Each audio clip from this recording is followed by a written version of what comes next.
कौन है? अरे कौन है भाई?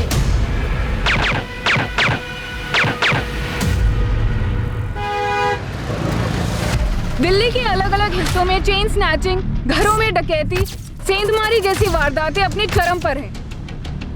पुलिस के पास अभी तक इन सवालों का कोई जवाब नहीं है कि ये किसी एक ही गुट का काम है या फिर इन सभी वारदातों को अलग अलग गिरोह अंजाम दे रहे हैं। इन वारदातों में शामिल असामाजिक तत्वों का मुकाबला करने में पुलिस को खासी दिक्कतों का सामना करना पड़ रहा है और दोबारा से दिल्ली की एक कॉलोनी से ऐसी ही वारदात की खबर सामने आई है।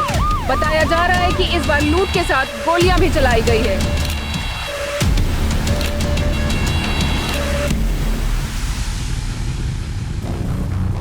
सर, दरवाजे पर कहीं भी फोर्स एंट्री के निशान नहीं है। चोर इस ग्रिल को काटकर ही घर के अंदर घुसे होंगे।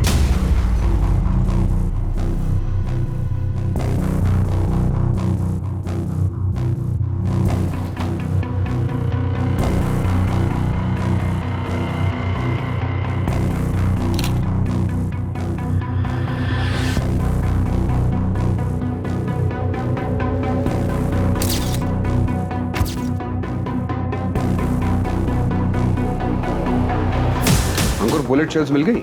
जी, टोटल 6 शेल्स मिले, 3 यहाँ बेड पर और 3 यहाँ फ्लोर से, जहाँ संजीव मिला। सर, दूसरे कमरे में सब कुछ सही सलामत है, किसी सामान को हाथ तक नहीं लगाया गया है। क्योंकि वहां जाने की जरूरत ही नहीं पड़ी होगी। अटैकर्स को पहले से इस बारे में पता था कि लॉकर इस कमरे में। सर, पूनम को डॉक्टर ने डेड डिक्लेयर कर दिया। और उसका हस्बैंड संजीव चोपड़ा क्रिटिकल है सर। दिल्ली में इस डकैती और शूटआउट को एक रात पहले अंजाम दिया गया था।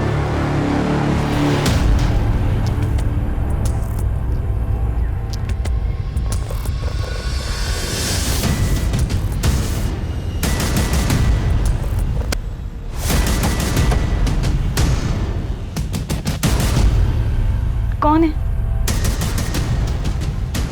अरे कौन है भाई? चोपड़ा हाउस में इस अनहोनी घटना होने का अंदेशा सबसे पहले अखबार बांटने वाले जुनेद अंसारी को हुआ।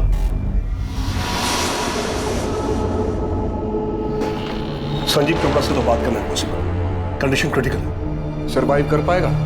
कोशिश कर रहे हैं, चांसेस तो है, लेकिन गोली का घाव बहुत गहरा है। 3 गोलियां लगी हैं, एक गर्दन के पास, दूसरी हार्ट के नजदीक और तीसरी सीधा हार्ट। स्पॉट पे डेथ हुई। कोई सेक्सुअल असॉल्ट? नहीं। रॉबरीज भी सरदर्द बन गई हमारे लिए। सर, संजीव एक रियल एस्टेट कंसल्टेंट है। साकेत के सुदर्शन बिजनेस सेंटर में उसका ऑफिस है। पिछले 5 सालों से चला रही है, सब खुद के दम पे शुरू किया है। A self made man. और उसकी वाइफ पूनम चोपड़ा? सर, उसका ब्यूटी पार्लर है नीलम एनक्लेव में। पिछले 3 सालों से ये सैलून चला रही है, ठीक ठाक ही चल रहा है। 2 ब्रांचेस और हैं। सर, ये संजीव के पेरेंट्स हैं।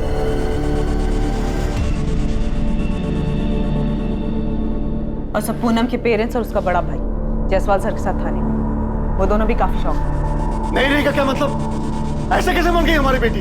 देवेंद्र जी, दरअसल आसपास किसी ने भी गोली चलने की आवाज नहीं सुनी, इसलिए इस वारदात के बारे में पता ही नहीं चला। और जब तक मेडिकल हेल्प पहुंची, उसे हॉस्पिटल ले जाया गया, तब तक डॉक्टर्स ने उसे ब्रॉड डेथ डिक्लेयर कर दिया। और संजीव कैसा है? कंडीशन काफी क्रिटिकल है। ये सब हुआ कैसे? अभी हमें सिर्फ इतना पता चला है कि उस घर में डकैती हुई है, लॉकर्स खाली मिले हैं। उन दोनों ने रोकने की कोशिश की होगी।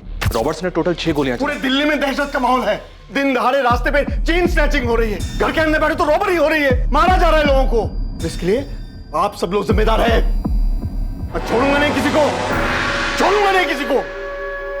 गहनों का काफी शौक था पूनम को, सब लॉकर में रखे होंगे। ज्वेलरी का कोई अंदाजा बता सकती हैं आप? कोई फैमिली एल्बम या किसी फंक्शन का फोटोग्राफ जिसमें पूनम ने वो ज्वेलरी पहनी? संजीव का घर देखना पड़ेगा। संजीव ने घर के बाहर सीसीटीवी कैमरास लगाए थे, उनसे कुछ नहीं मिला आपको?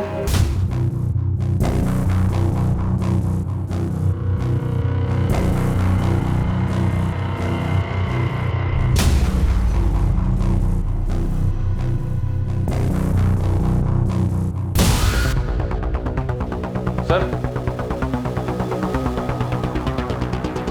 रिकॉर्डर इसी जगह पर होगा सर। रॉबर्ट सीसीटीवी रिकॉर्डर भी साथ ले गए।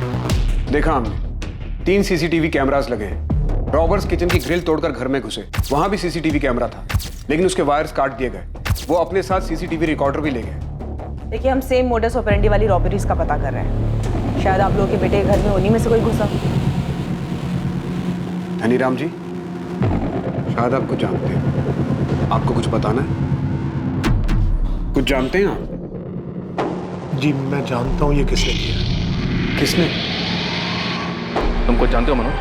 सर मुझे पहले ही आप लोगों के पास आ जाना चाहिए। मतलब ये प्लेन रॉबरी मर्डर नहीं है?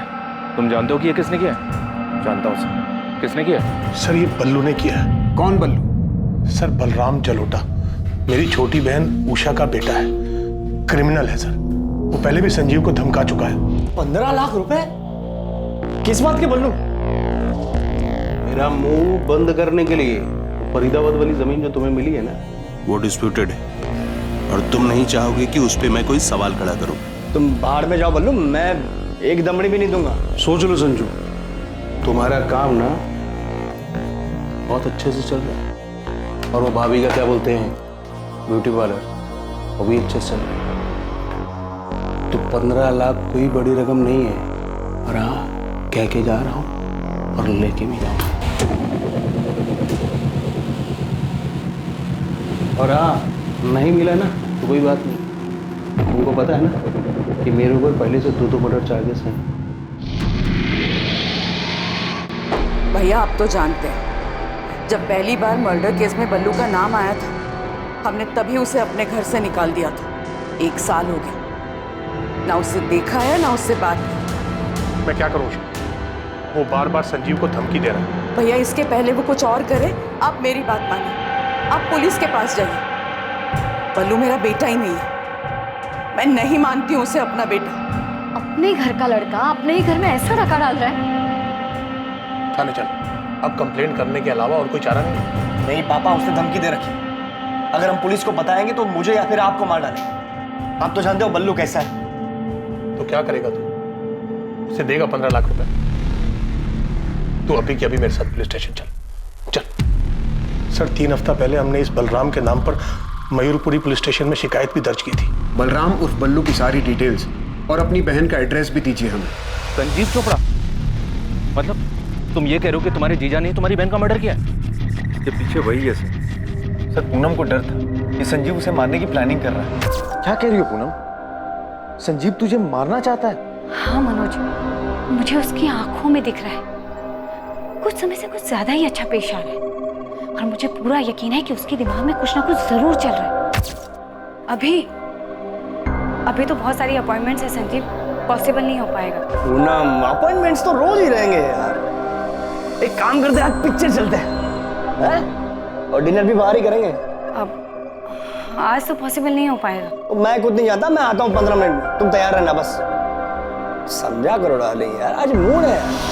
मनोज, मुझे लग रहा है कि संजीव कुछ तो प्लान कर रहा है, मारना चाहता है वो मुझे। आई एम डैम श्योर कि बाहर उसका कोई अफेयर चल रहा है। देखो मनोज, तुम संजीव का नाम ले रहे हो इसलिए मैं तुम्हें दोबारा बोल रहा हूँ। संजीव की कंडीशन काफी क्रिटिकल है। 50% ही चांसेस है कि वो सर्वाइव कर जाए। सर ये बात आपने मुझे पहले भी बताई, लेकिन मैं जो कह रहा हूँ ये बात मुझे पूनम ने बताई है। सर ये रॉबरी नहीं हो सकती। सीसीटीवी रिकॉर्डर गायब, संजीव का काम है सर। ये पूनम को मारना चाहता था वो। सर मैंने तो पूनम से कहा था कि चल के पुलिस में कंप्लेंट कर दी। तो फिर तुमने कंप्लेंट क्यों नहीं की? तो मुझे वक्त ही नहीं मिला। अभी 1 हफ्ते पहले हमारी बात हुई दशहरे पर। हम मिलकर बैठकर बात करने वाले थे इस बारे में, लेकिन उससे पहले ही ये सब। तुम्हारे पेरेंट्स इस बात को जानते हैं? सर मुझे नहीं लगता, क्योंकि मैंने नहीं बताई ये बात। और अब ये सब देखकर लग रहा है कि पूनम ने भी माँ बाबा से ये सब बात नहीं कही हो। क्या ये रॉबरी के दौरान हुई हत्या नहीं थी, जैसा कि दिल्ली में अनियंत्रित रूप से हो रहा था? संजीव की तरफ से उसके पिता का ये कहना था कि इस घटना का जिम्मेदार संजीव का कजन, उसकी बुआ का लड़का बलराम जलोटा उर्फ बल्लू था, जिसका पहले से ही क्रिमिनल बैकग्राउंड था। वहीं दूसरी तरफ पूनम के भाई मनोज का कहना था कि संजीव ने ही पूनम को मरवाया है।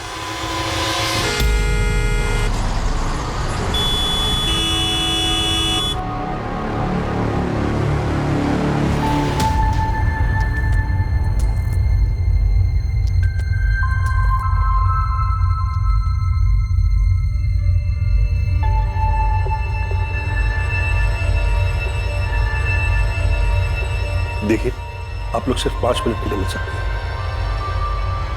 डॉक्टर, मेरा बेटा अब सेफ तो है ना? संजीव के वाइटल पैरामीटर्स को हम लोग मॉनिटर कर रहे हैं। एक बार स्टेबलाइज हो जाएंगे तो हमें दोबारा ऑपरेशन करना पड़ेगा। अभी तो हम यही कह सकते हैं कि condition is still critical. Sanjeev के फोन रिकॉर्ड्स निकलवाओ। दोनों के मोबाइल तो घर पर ही मिले हैं ना? जी सर, मोबाइल चोरी नहीं हुआ। दिल्ली के आज तक के हाउस ब्रेक्स में यही ट्रेंड देखा गया है। लेकिन एक बात अजीब है सर, ये पूनम का भाई मनोज संजीव चोपड़ा का नाम ले रहा है। बिना आग के धुआं नहीं उठता। पड़ोसियों से पता करते, सेल फोन और कॉल रिकॉर्ड्स काफी कुछ बताएंगे। यहाँ रॉबरी के एंगल के साथ बल्लू और मनोज का एलिगेशन, इन दोनों एंगल्स को भी देखना पड़ेगा। और यह भी हो सकता है कि किसी ने रॉबरी की आड़ में छिपकर यह काम किया। बल्लू, अब देखते ही गोली मार दीजिए बल्लू। मेरा बेटा नहीं है वो। और हम नहीं जानते कि वो कहाँ है और ना ही हमें कोई फर्क पड़ता है। उसने अपने ही भाई को मौत के मुंह पर लाकर छोड़ दिया। उसकी बीबी को मार, आप उसे मार दीजिए। उषा जी, धीरज जी, आप लोगों का गुस्सा और संजीव के परिवार की तरफ आप लोगों की भावना एक तरफ है, लेकिन हमें बल्लू को पकड़ना। और बल्लू वो हमारा बेटा नहीं। जब वो पहली बार अरेस्ट हुआ था ना, हमने सारे रिश्ते तोड़ दिए थे उससे। बलराम जलोटा और बल्लू के नाम से कुछ 1 महीने पहले हमारे यहाँ कंप्लेन दर्ज हुई। कंप्लेनेंट उसका कजन संजीव और उसके पिता धनीराम है। सर, संजीव और उसकी वाइफ पूनम के बारे में तो सुना ही होगा आपने। हाँ, पता चला। पर बल्लू गाजियाबाद में एक मर्डर चार्जेज में अंडर ट्रायल था। इसी साल मार्च में उसकी बेल हुई। संजीव के कंप्लेन पर हमने इन्वेस्टिगेशन शुरू की। जिस नंबर से बल्लू से धमकियां देता था वो स्विच ऑफ आ रहा था और उसका एड्रेस भी फर्जी निकला। हम यहीं तक पता कर पाए, फिर भी बल्लू का लेखा जोखा ले देकर गाजियाबाद के सेंट्रल जेल तक ही गया, पर उसका कोई पता ठिकाना नहीं। इस तरह का कांड करके वो कहाँ भागा होगा, ये तो अब जाके पता लगाना पड़ेगा। सर, आपको जितनी डिटेल्स मिली है हमें भेज दीजिए। श्योर। संजीव जी और पूनम के बीच अनबन, ये कैसा सवाल है? उनके घर में चोरी हुई है और इसका और उसका क्या? दीदी जी, आप उनके पड़ोसी हैं, आप उन दोनों को अच्छे से जानती होंगी। उनकी शादी को 5 साल हो गए। मैं बस ऐसे ही पूछ रहा हूँ उनके बारे में, उनके आपसी रिश्ते के बारे में। क्या कोई अनबन थी दोनों के बीच? जहाँ तक मैं जानती हूँ, संजीव और पूनम एक दूसरे के साथ काफी खुश थे। यहाँ तक उनकी शादी को 5 साल हो गए थे, पर उनका कोई बच्चा नहीं था। तो एक बार मैंने खुद ही सामने से उनसे पूछ लिया। You know what, प्रीति, मैं और संजीव हम दोनों ही बहुत एम्बिशियस हैं। मैं पूरे शहर में अपने ब्यूटी पार्लर की एक चेन शुरू करना चाहती हूँ और मेरी इस एम्बिशन को पूरा करने के लिए संजीव हर वक्त मेरे साथ खड़ा है। पूनम, ऐसा तुम मानती हो, पर ज्यादा देर होगी ना तो? देर वेर से पड़ोसियों और फैमिलीज को लगती है प्रीति, मेरे और संजीव के लिए तो बिल्कुल भी नहीं। इनफैक्ट पिछले महीने ही मेरी ब्यूटी पार्लर की 3rd ब्रांच ओपन हुई और ऐसे 3 ब्रांचेस मुझे और चाहिए दिल्ली में और बाहर भी। भाई, बच्चे की बात तो यार सब बाद में देखा जाए। पूनम और संजीव की लव मैरिज थी और सच कहूँ तो मैंने दोनों के बीच कभी अनबन नहीं देखी और कभी उन्हें झगड़ते हुए भी नहीं देखा। दोनों मॉडर्न कपल थे, एम्बिशियस। देख नदी, ये है बलराम जलोटा और बल्लू। आपने बताया था मैडम, इसने गाजियाबाद में 2 मर्डर किए थे। हाँ, केस अंडर ट्रायल है। ये बल्लू संजीव की बुआ का लड़का है। नदीम, तू काम पे लग गया, इस बल्लू को ढूंढ के निकाल। बुलेट एक ही टाइप की है, लेकिन दोनों अलग अलग गन से चली। तुम बोल रहे हो कि 2 गन्स यूज हुई, पर दोनों गन्स एक ही मेक की है। बिल्कुल सही राठौर, एक जैसी 2 गन। तो हम ये मान सकते हैं कि हमलावर 2 लोग रहे हों। होना चाहिए, लेकिन घर में कोई निशान नहीं मिला, कोई फिंगरप्रिंट्स भी नहीं और किसी भी तरह का कोई निशान नहीं।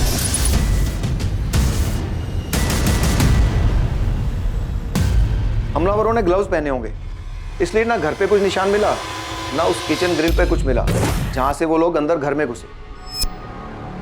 .25 कोलेट गन यूज हुई। काफी कॉमन गन है। हाँ, कई सारी गैंग्स इसे यूज करती हैं और ग्रे मार्केट में भी बिना लाइसेंस के बड़े आसानी से मिल जाती है। आपकी फाइंडिंग के हिसाब से न्यूज़पेपर डिलीवरी वाले ने सुबह ये डिस्कवर किया कि इस घर में ऐसा कुछ हुआ है, तो उस हिसाब से किसी पड़ोसी ने गोली चलने की आवाज़ नहीं सुनी, तो डेफिनेटली दोनों गन्स पर साइलेंसर लगे होंगे। फिलहाल हमारे सामने 2 एंगल है। पहला एंगल संजीव का कजन बलराम जलोटा उर्फ बल्लू, जो ऑलरेडी क्रिमिनल है, और दूसरा एंगल संजीव खुद, जैसा कि पूनम का भाई मनोज बता रहा है। दोनों इंटरनल एंगल्स घर से जुड़े हुए। हम ये भी सोच रहे हैं कि इस सब से परे ये किसी गैंग का काम हो सकता है। क्राइम का मोटिव इंटरनल हो सकता है, लेकिन सीन ऑफ क्राइम से ऐसा लगता है जैसे किसी हिस्ट्री शीटर्स की इसमें इन्वॉल्वमेंट। किसी पुराने हिस्ट्री शीटर से बात करके देख, वो इस क्राइम सीन को अच्छे से रीड कर सकता है। क्या कान भरे तुम लोगों ने पुलिस के? उधर हॉस्पिटल में संजीव की माँ संजीव के लिए परेशान है, संजीव क्रिटिकल है, और तुम लोग कह रहे हो कि मेरा बेटा तुम्हारी बेटी को मारना चाहता था? अगर संजीव पूनम को मरवाना ही चाहता था तो वो अपने ऊपर गोलियां क्यों चलवाता? और ये मनोज, दिमाग खराब हो गया इसका, कुछ भी बके जा रहा है। पूनम ने मुझे ये बात खुद बताई थी कि डर है उसे कि संजीव उसे मारना चाहता था। का डर? क्यों डर रही थी पूनम? क्योंकि संजीव का अफेयर चल रहा था। मनोज, मुझे लग रहा है कि संजीव कुछ तो प्लान कर रहा है, मारना चाहता है वो मुझे। I'm damn sure कि बाहर उसका कोई अफेयर चल रहा है। अफेयर चल रहा है? किसके साथ? अभी तो नहीं जानती, पर बहुत जल्दी जान जाऊंगी। कैसे? पता करवा रही हूँ मैं, पर इतना तो यकीन है कि संजीव अंदर ही अंदर कुछ तो प्लान कर रहा है। क्या पता कर रही थी पूनम? उसे क्या मिला? उसने सबको बताया क्यों नहीं? बोलो। अरे मिलता कैसे? ये सब तो उस बल्लू का क्या धरा था? वो मेरे बेटे को धमका रहा था और इस बात को पूनम अच्छी तरह से जानती थी। अगर पूनम को किसी बात से डर लग रहा था तो उसे तुझे कहकर ही चुप क्यों हो गई? और किसी से क्यों नहीं कहा? यही बात तो मैं पूछ रहा हूं उससे। मुझे नहीं पता कि उसने किसी और से ये बात क्यों नहीं कही। अभी 1 हफ्ते पहले दशहरे के दिन मेरी उससे बात हुई। अब मैं इतनी बड़ी बात खुद से झूठ तो नहीं कहूंगा ना पापा। तो क्या हम बल्लू की बात निकालकर झूठ बोल रहे हैं? पूनम भी अच्छी तरह से जानती थी कि बल्लू संजीव को धमका रहा है। हमने उसकी पुलिस कंप्लेंट भी की थी। सर, एक कड़ी मिली है, जितेंद्र प्रसाद नाम है, अभी तिहाड़ जेल में है। ऐसे ही सिमिलर केस में कन्विक्ट हुआ है, रॉबरी कम मर्डर। जेल एसपी को इन्फॉर्म करो, मुझे अभी जितेंद्र प्रसाद से बात करनी है। आधे घंटे में पहुंच रहा हूँ। ओके सर, मैं मैसेज भिजवाती हूँ। फोटो मत दिखाइए साहब, मैं जानता हूँ ये क्या है। तो फिर बता जी, तेरा गैंग भी 6 महीने पहले तक यही करता है। मैं अभी का बता सकता हूँ सर, ये जो इतनी सारी चोरियां हो रही हैं, इन सब के पीछे 2 कौड़ी के गैंग हैं। चाकू और कट्टे से ज्यादा औकात नहीं है, और आप कह रहे हैं कि यहाँ .25 वॉलेट का इस्तेमाल नहीं है। बड़ा शातिर है तुम। आगे बता, कौन सा गैंग होगा? ये पूरा क्राइम सीन मुझे नहीं लगता ये किसी गैंग का काम है। और जैसा आप बता रहे हैं, आसपास में किसी ने चीखने की आवाज नहीं सुनी, और हद तो तब हो गई जब किसी ने गन शॉट की आवाज नहीं सुनी। हाँ, नहीं सुनी। गन पर साइलेंसर होगा। आप ही सोचिए साहब, ऐसा कौन सा रॉबरी करने वाला गैंग है जो गन में साइलेंसर लगाकर ढाका डालने जाता है और अंदर घुसते ही सीधा गोलियां चलाना शुरू कर देता? ये किसी चोरी चकारी करने वाले गैंग का काम है ही नहीं। ये जो भी है पक्का जान से मारना है। और जैसा आप बता रहे हैं ना, वो एक बंदा बच गया, वो गलती से बच गया होगा या वो चेक करने में उनसे गलती हुई होगी। सही मायने में तो ये रॉबरी एक बहाना है, वो लोग इन दोनों को जान से मारने हैं। बल्लू नाम सुना है? बलराम का लौटा? हाँ, कहाँ मिलेगा? पिछले 6 महीने से अंदर सर। ताज़ा अपडेट तो पता नहीं है, लेकिन हाँ शायद गाजियाबाद जेल में बंद है वो। वहाँ से तो बेल पे निकला था। फिर तो आप ही जानो साहब। वैसे ये कांड बल्लू ने किया? हाँ, ऐसी इन्फॉर्मेशन है हमारे पास, क्योंकि इस कांड में जो बंदा बुरी तरह से इंजर्ड हुआ है वो बल्लू का कजन है। मैंने पहले ही बोला था, ये आपसी रंजिश का मामला है, किसी गैंग का इसमें कोई हाथ है ही नहीं। सर, मैं पूनम का पार्लर मैनेज करती हूँ। वो मुझसे कभी भी अपनी पर्सनल लाइफ डिस्कस नहीं करती थी। कुछ तो सुना होगा तुमने। अच्छा, कभी कुछ सेंस किया तुमने कि वो अपने पति से किसी बात को लेकर डर रही है? मैं कैसे सेंस करती? मुझे फ़ोन पर पूनम की बातें सुनने का कोई शौक नहीं था। हाँ, इतना समझती हूँ कि पूनम ने पार्लर में काफ़ी पैसा इन्वेस्ट किया था और वो नई ब्रांचेस भी खोल रही थी। मैं आपको इतना बता सकती हूँ कि वो अपना पार्लर बिजनेस में फ्यूचर पता करने के लिए कुछ लोगों से मिल रही थी, उनसे बातें कर रही थी। किससे बात करती थी वो? एक टैरो कार्ड रीडर है, पूनम हमेशा उसके पास जाती थी। Tarot card reader? हाँ, वो कार्ड देखकर किस्मत के बारे में बताते हैं ना, ऐसा ही कुछ।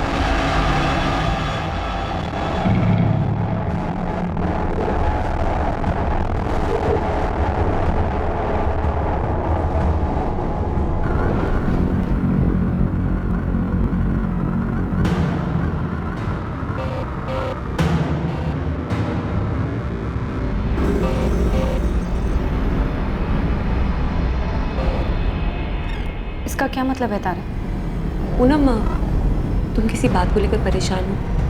किसी बात की वजह से कोई मनमुटाव या झगड़ा चल रहा है ना? तारा भदौरिया नाम है उसका, टैरो कार्ड रीडर है। इसका फोन नंबर एड्रेस है तुम्हारे पास?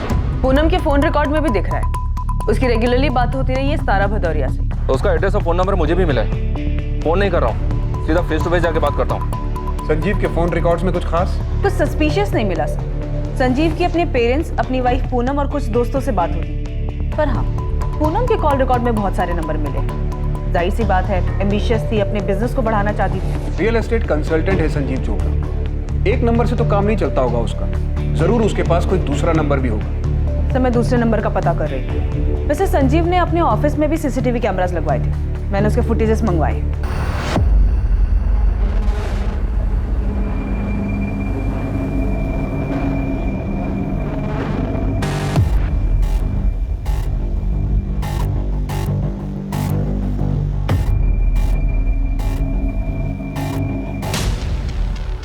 बेल से बाहर आने के बाद ये बल्लू संजीव के ऑफिस में कई बार गया।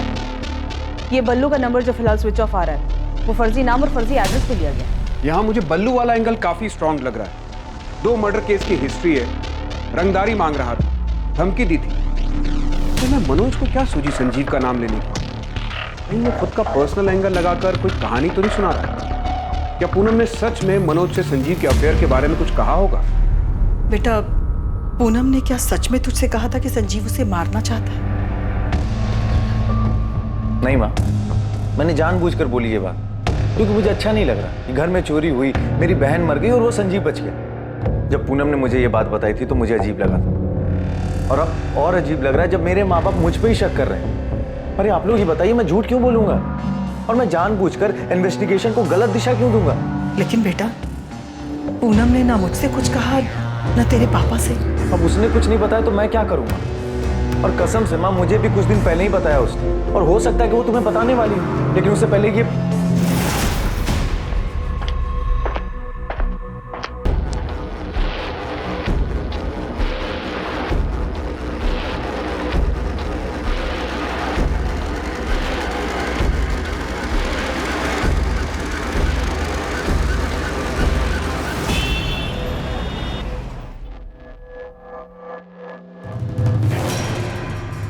अरे मैडम, आपने फोन किया तो आप बताइए ना, आप कौन बोल रहे हो? मैं असिस्टेंट सब इंस्पेक्टर आरती त्रिवेदी बोल रही हूँ, रसिक विहार पुलिस स्टेशन से। मैं गिरीश रावत बोल रहा हूँ। पूनम चोपड़ा को तो जानते ही होंगे आप? हाँ जी, बिल्कुल जानता हूँ। उनका मर्डर हुआ है, उनके हस्बैंड की कंडीशन क्रिटिकल है। Very sad. अभी 3 दिन पहले पढ़ा अखबार में। 3 दिन पहले से भी जानते होंगे। 14 अक्टूबर को पूनम चोपड़ा के घर में अटैक हुआ था। उसके पहले से ही पूनम चोपड़ा के फोन रिकॉर्ड में आपसे बातचीत होती दिख रही है। हाँ जी, मैंने कब मना किया? बातचीत हुई थी, मेरी होती रहती थी। इनफैक्ट सितंबर के आखिरी वीक में उनसे मिलने गया था अपना बैलेंस पेमेंट लेने के लिए, 45,000 रुपये कैश। कौन है आप? मैं गिरीश रावत, प्राइवेट डिटेक्टिव। शादी की कोई इंक्वायरी हो, डिवोर्स का कोई मैटर हो, अफेयर का चक्कर पता लगाना हो, पति पत्नी के बीच में कोई डाउट हो, ये सारी इन्फॉर्मेशन इन्वेस्टिगेशन फुल सीक्रेसी के साथ यानी गोपनीय तरीके से करता हूँ। आप दिल्ली नगरी न्यूज़पेपर के 4थे पेज के दाहिने साइड की चौकड़ी में देखिए, वहाँ मेरा ऐड रोज आता है, गिरीश रावत प्राइवेट डिटेक्टिव। पूनम चोपड़ा के लिए इन्वेस्टिगेशन कर रहे थे आप? उसके पति का अफेयर था? हाँ जी, बिल्कुल था। सुन के धक्का लगा आंटी।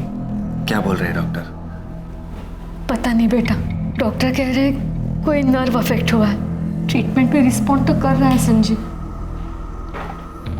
लेकिन अभी तक उसे होश नहीं आया। बोल रहे हैं कि ब्रेन में कहीं कुछ गड़बड़ हुई है। यहाँ संजीव आंख नहीं खोल रहा है, और वहाँ पूनम का भाई मनोज कह रहा है संजीव पूनम को मारना चाहता था। बकवास कर रहे हो आंटी, इन सबके पीछे बल्लू का हाथ हो सकता है। हमने भी पुलिस को यही कहा कि बल्लू ने धमकी दी थी संजीव को मारने की, और उसने ऐसा किया भी, लेकिन पुलिस को बल्लू मिल ही नहीं रहा। ये 100% बल्लू का ही काम है राठौर, कर सकता है। 1 साल पहले हमने उसे अरेस्ट किया था मर्डर चार्जेस में, तब उसके पास से ये .25 कोलेट गन रिकवर हुई। हमारे केस में ये मर्डर वेपन था, और बल्लू ने ये गन उस्मान शेख से खरीदी। शूट कर रही है आपके हाथ में बल्लू भैया, शूट करने के लिए एकदम मक्खन है ये। .25 बुलेट। दो लोग को मारना है उस्मान, ट्रायल करके देख लो। जिस डबल मर्डर केस में बल्लू को बेल मिली, उसमें यही गन यूज हुई थी? हाँ, यही गन रिकवर हुई थी बल्लू के पास। तुम्हारे यहाँ जो कांड हुआ उसमें बल्लू ही शामिल है।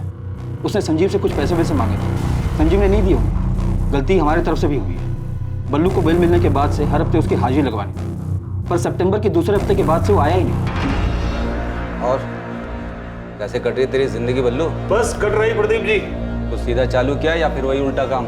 उल्टा पुल्टा सारे काम एकदम बंद। अभी आजकल वो भाई के साथ वो क्या बोलते हैं, जमीन खरीदने बेचने का, प्रॉपर्टी डीलिंग ना, उसके काम में हाथ धर मार रहा हूँ। उधर भी तू रंगदारी झाड़ रहा होगा। 14 सितंबर को बल्लू आखिरी बार आया था, फिर कांस्टेबल प्रदीप भारती छुट्टी पर गए। बाकी यहाँ पर किसी को ध्यान नहीं आया बल्लू का। और वहाँ मयूरपुरी थाने में संजीव और उसके फादर ने बल्लू की कंप्लेन कर दी थी और वहाँ के पीआई गाजियाबाद जेल में इंक्वायरी करे। बात यहाँ तक आई नहीं और जब मैंने कांस्टेबल भारती से पूछा तो उसने यही कहा कि उसे पहले से ही शक था कि बल्लू किसी एक्सटॉर्शन के जुगाड़ में लगा हुआ है। शरद, मुझे उस गन सेलर उस्मान शेख की डिटेल्स चाहिए। अभी तो हमारे हाथ में नहीं है, लेकिन उस्मान शेख के लिए 1 साल से मेनहंट जारी है। कोई साथी भी था क्या बल्लू का? नहीं, जहाँ तक हमें पता है बल्लू अकेला ही काम करता है। यहाँ तो 2 लोगों के होने के चांसेस हैं। अगर इसमें बल्लू था तो उसके साथ कोई और भी था, क्योंकि गोलियां 2 लोगों ने चलाई हैं। मैं पता करता हूँ, देखते हैं उसके साथ कोई साथी था या नहीं, लेकिन फिलहाल हमें उस्मान शेख को ढूंढना होगा। बल्लू की पुरानी गन तो हमारे पास है, बल्लू दूसरी गन के लिए 100% उस्मान के पास ही गया होगा।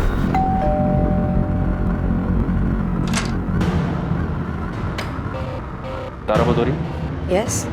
पूनम चोपड़ा के बारे में बात करनी मुझे आपसे। दुख हुआ पूनम के बारे में सुनकर, काफी परेशान थे। किस बात से? अपने हस्बैंड संजीव चोपड़ा की वजह से?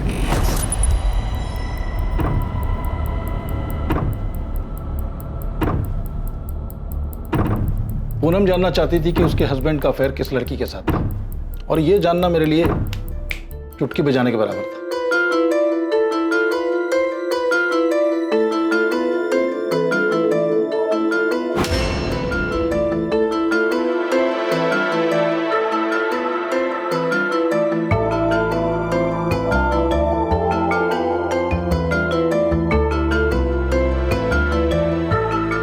संजीव चोपड़ा और माहिरा तलवार अक्सर किस जगह मिलते थे, ये मैंने कुछ ही हफ्तों में पता लगा लिया।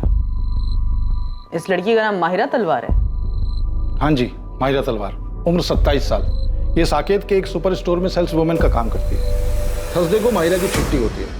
इस दिन वो और आपके हस्बैंड दोनों गुरुग्राम के एक होटल में मिलते हैं। बाकी फ्राइडे टू वेडनेसडे कॉफी पे मिलते हैं रोज। ये सब कब से चल रहा है उन दोनों के बीच? देखिए, साथ में सिर्फ कॉफी ही नहीं पीते, फिजिकल रिलेशन भी, और ये सब रातों रात नहीं होता। मेरे ख्याल से कम 1 साल से साथ में। मतलब संजीव मुझे धोखा दे रहा है ना? संजीव और माहिरा के बारे में मुझे जो कुछ मालूम पड़ा मैंने सब कुछ पूनम को बता दिया। हाँ, एक बात और, रौनक विहार में माहिरा अकेली रहती है, 1 BHK अपार्टमेंट। लेकिन संजीव के फोन रिकॉर्ड में तो हमें इस माहिरा का नंबर नहीं मिला। 4440981 संजीव का दूसरा नंबर। पूनम ने अपने भाई से कहा था कि उसे डर है कि संजीव उसे मारने का प्लान कर रहा है। ये बात तुम जानते थे? जी, वो अपने हस्बैंड को लेकर काफी परेशान थी। उसका हस्बैंड उसे जान से मारना चाहता था, इसलिए उसने ये खुलकर कहा था उसे। क्या संजीव उसे मारना चाहता था? हाँ, अभी आपने ही तो कहा कि वो संजीव को लेकर काफी परेशान थी, उसके अफेयर की वजह से। नहीं इंस्पेक्टर, मैंने आपसे ये कहा कि मैं ये जानती हूँ कि पूनम अपने हस्बैंड को लेकर परेशान थी, लेकिन मैं ये बिल्कुल नहीं जानती थी कि संजीव उसे मारना चाहता था। तो फिर आप और क्या जानती हैं? मैं ये तो नहीं जानता कि ये सब हुआ कैसे, पर आप उल्टा कह रही हैं। मैं आपकी बात मान लेता अगर आप ये कहती कि पूनम अपने हस्बैंड को मारने का प्लान बना रही थी। क्या पूनम भी अपने हस्बैंड को मारने का प्लान बना रही थी? देखिए इंस्पेक्टर, मुझे कोई अंदाजा नहीं है कि संजीव पूनम को मारना चाहता था। मैं बस इतना जानती हूँ कि पूनम संजीव से बहुत परेशान थी और वो उसको सबक सिखाना चाहती थी। उसे जान से मारकर? ये मैं नहीं जानती। मैं बस ये जानती हूँ कि पूनम अपने हस्बैंड को तकलीफ पहुंचाना चाहती थी।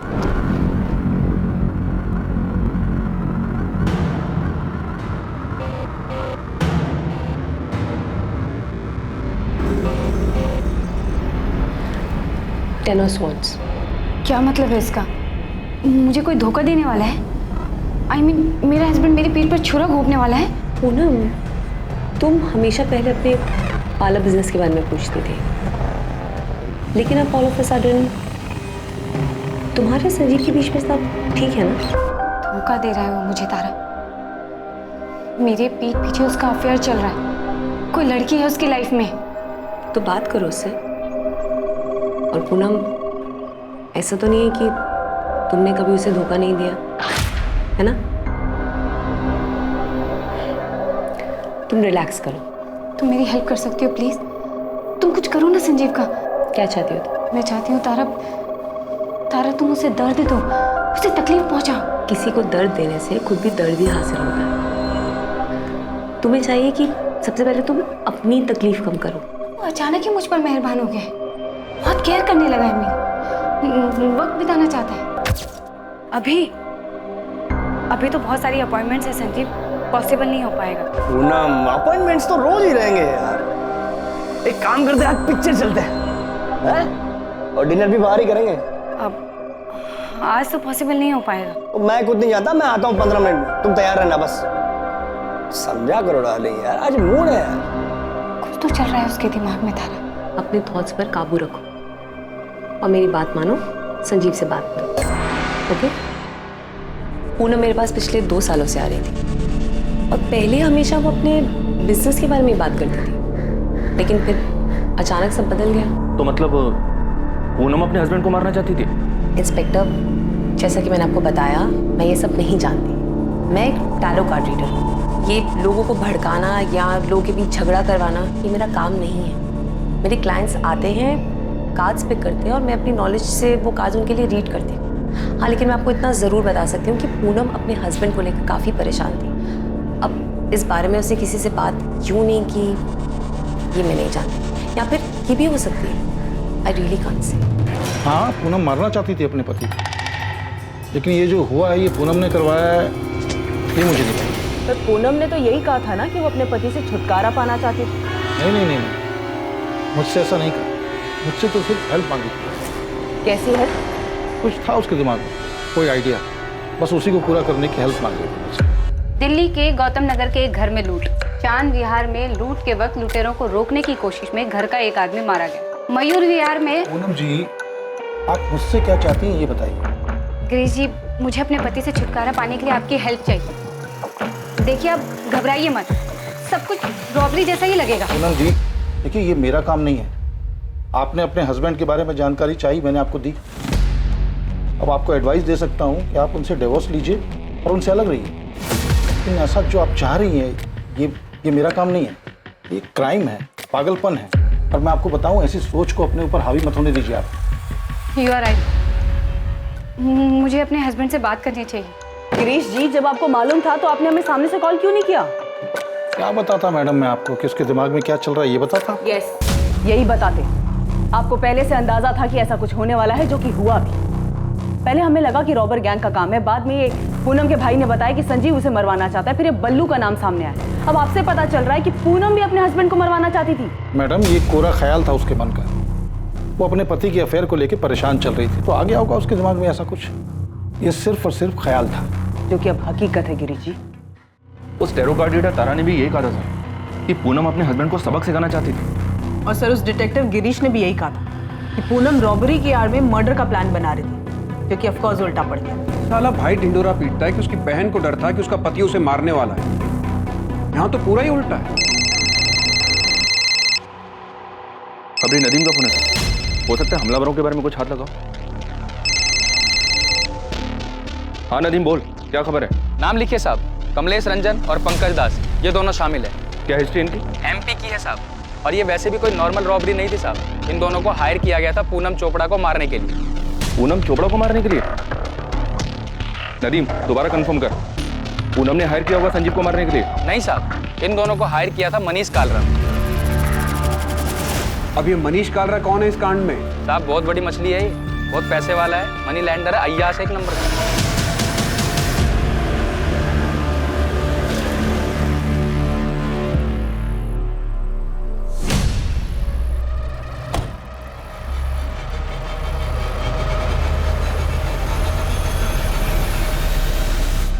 प्लान रेडी समझिए मनीष सेठ, बस आप फाइनल कीजिए कि कब, कैसे और कहाँ मारना है आपकी इस पूनम चोपड़ा को।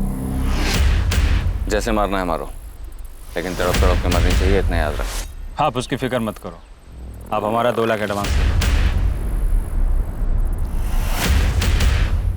खुशखबरी जल्दी मिलेगी, टीवी देखते रहना, और बाकी के 5 लाख रेडी रखो। इस कांड के लिए कमलेश रंजन और पंकज दास ने अपने साथ तीसरे बंदे को भी मिलाया था। उस तीसरे बंदे का नाम है बद्रीनाथ दुबे। उसने मुझे खुद से फोन करके ये सब बताया। क्या जानता है इस कांड के बारे में बद्रीनाथ? जो तुमको चाहिए वो सब पता है मुझे, मैं सब कुछ जानता हूँ। लेकिन हाँ, जब तुझे मलाई मिलेगी ना तो मुझे भी याद रखना। ठीक है, चल बता। कमलेश रंजन और पंकज दास भी मुझे पैसे देने वाले थे। ये समझ लो कि मैं भी उस कांड में शामिल था, लेकिन सालों ने मेरे से उस पूनम चोपड़ा की सारी फील्डिंग करवाई। ब्यूटी पार्लर से घर, घर से ब्यूटी पार्लर, कहाँ जाती है, कहाँ रुकती है, सारा डिटेल दिया उनको। उन्होंने लूटा भी, कांड भी किया और उस मनीष सेठ से पैसे भी उठाए। पर जैसे ही पैसे मिले मुझे भूल गए, अब फोन बंद करके बैठे हैं। देख लो साहब, हम यहाँ ये एंगल खंगाल रहे हैं और ये कांड हुआ है ये मनीष कालरा के कहने। मनीष कालरा? हाँ, मनी लेंडर है। हाँ जानती हूँ, उसने पूनम के पार्लर में पैसे लगाए हैं। पूनम का अच्छा दोस्त है। दोस्त है? और क्या बताया तुम्हें उन दोनों के बारे में? अच्छा, उन दोनों की दोस्ती में कोई दरार आ गई थी क्या? सर इसका तो मुझे कोई अंदाजा नहीं है, पर आप ऐसा क्यों पूछ रहे हैं? मनीष ने कुछ किया है क्या? वो भी हम जल्दी ही पता लगा लेंगे।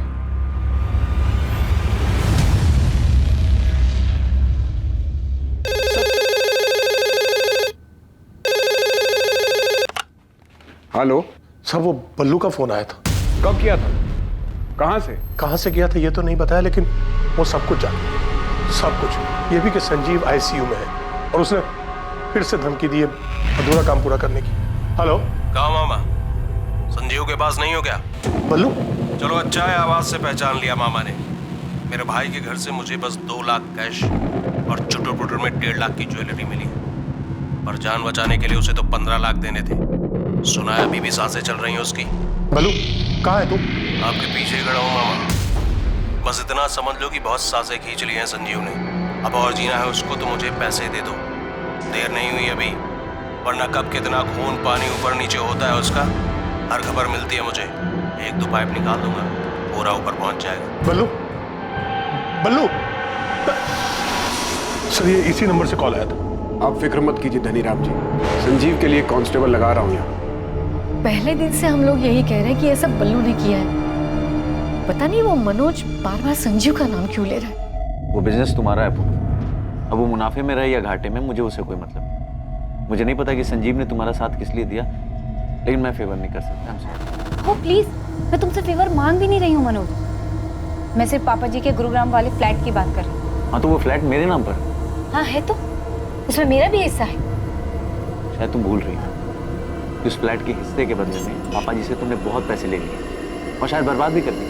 मेरे सिर्फ एक केस करने की देर है मनोज, समझे? तो डिस्प्यूटेड प्रॉपर्टी हो जाएगी वो, और उसमें मेरा भी शेयर है, शायद तुम भूल रहे हो। हाँ तो तुमने अपने शेयर के बदले में कैश ले लिया है ना?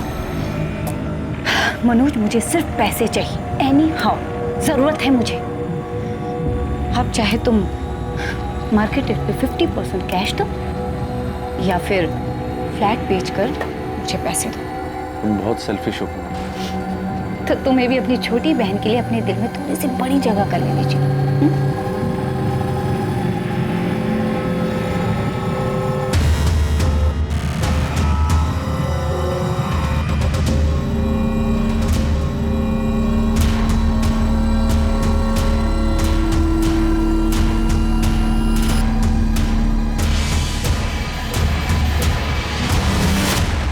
मनीष घर पर नहीं है। तो फिर कहाँ गया अवंतिका?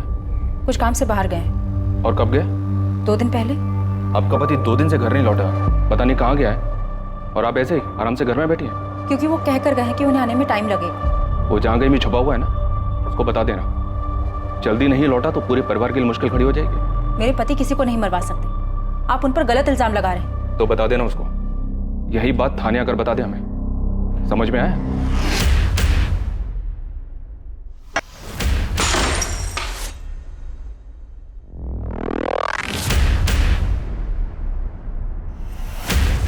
मैं तुम्हें बर्बाद कर दूंगी मनीष, कहीं का नहीं छोड़ूंगी तुम्हें।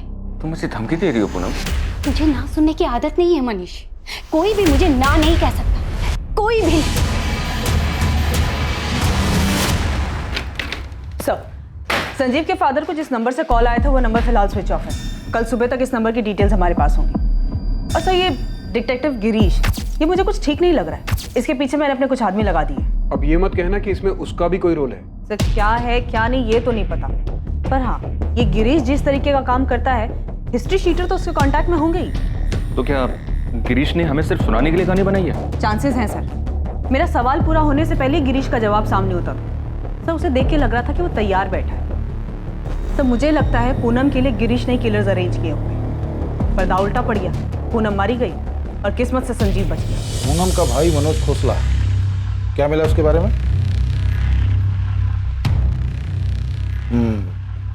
इंटरेस्टिंग, ठीक है, काम आएगा अपने। तो बहुत दिमाग लगा के इस गिरीश ने कहानी बनाई। कि पूनम उसके पास रॉबरी और मर्डर का प्लान लेकर आई। तो जो कहानी हमें गिरीश ने सुनाई उसमें सारे एंगल्स हैं। तो मुझे ऐसा लगता है कि गिरीश जैसे शातिर आदमी ने ये सारा प्लान रचाया है। सबके सब बहुत शातिर लोग हैं सर। किसी की क्रिमिनल हिस्ट्री, किसी की आपसी रंजिश। एक ये बल्लू है जो संजीव से पैसे मांग रहा था, और दूसरा ये मनीष कालरा। कहने को तो पूनम का इन्वेस्टर दोस्त है, पर इन दोनों के बीच चल क्या रहा था कुछ पता नहीं। और अब तो मैं इस डिटेक्टिव गिरीश रावत के ऊपर डाउट है कि इसने पूनम की हेल्प की होगी इस कांड को करवाने में। और इस सबसे अलग, पूनम का भाई मनोज, वो संजीव के नाम का ढोल पीट रहा है सर। तो संजीव और मनोज के बीच में क्या चल रहा था अब तो उसके होश में आने के बाद ही पता चलेगा। पर अभी तो हमें मनीष का पता लगाना होगा और साथ ही गिरीश रावत पर भी नजर रखनी होगी। और इनके साथ बल्लू, कमलेश रंजन और पंकज दास को ढूंढना होगा। अगर ये दोनों मिल गए तो समझो आगे की कहानी भी मिल गई।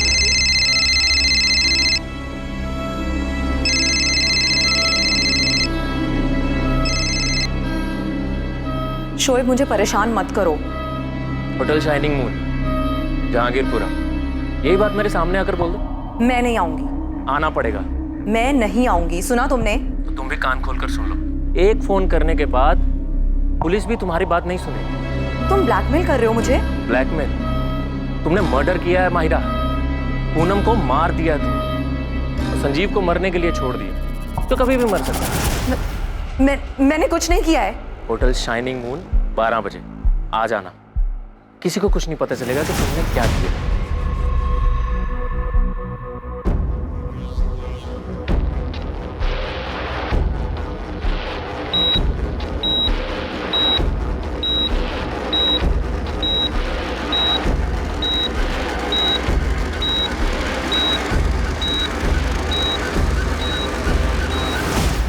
क्या किस्मत ने संजीव चोपड़ा को इसलिए बचा लिया था ताकि वो उस भयानक रात का सच बता सके? कहते हैं जाको राखे साइयां मार सके ना कोई। क्या संजीव के साथ भी ऐसा ही होने वाला था? क्या हुआ था उस रात? कैसे हुआ था? किसने किया था? इन सारे सवालों के जवाब हमें मिलेंगे कल रात 11 बजे इस केस के दूसरे और आखिरी भाग में। जय हिंद।